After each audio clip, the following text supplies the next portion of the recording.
శ్రీశైలం మల్లికార్జునస్వామి ఆలయం. ఒక పురాణ కథ.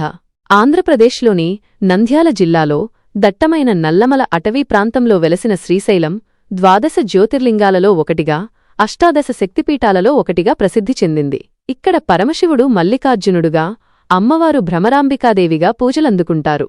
ఈ క్షేత్రానికి సంబంధించిన అనేక పురాణగాథలు ఉన్నాయి. స్థలపురాణం. నంది, పర్వతుని కథ. పూర్వం శిలాదుడు అనే మహర్షి సంతానం కోసం శివుడిని గురించి తీవ్రమైన తపస్సు చేశాడు. ఆయన తపస్సుకు మెచ్చిన పరమశివుడు ప్రత్యక్షమై వరం కోరుకోమనగా శిలాదుడు తనవలనే మహాశివభక్తులైన 2 కుమారులను ప్రసాదించమని కోరాడు. శివుని అనుగ్రహంతో ఆయనకు నంది, పర్వతుడు అనే 2 కుమారులు జన్మించారు. నంది మహాశివభక్తుడై శివుని వాహనంగా మారాడు. పర్వతుడు కూడా శివుడిని గురించి కఠోర తపస్సు చేశాడు.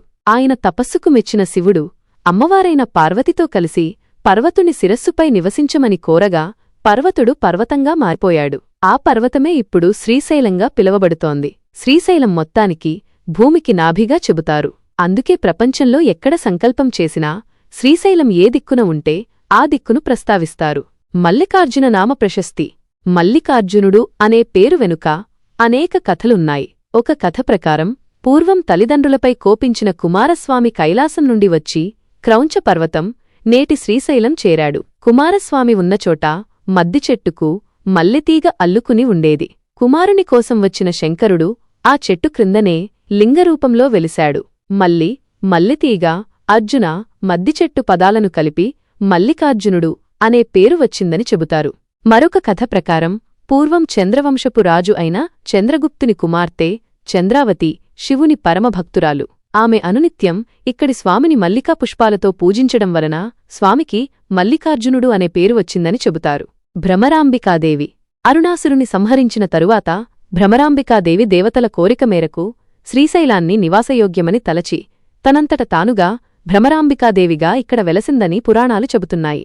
లోక కళ్యాణం కోసం అమ్మవారు భ్రమర, తుమ్మెద రూపంలో అరుణాసురుని సంహరించడం వలన అమ్మవారికి ఈ పేరు వచ్చిందని స్థలపురాణం చెబుతోంది.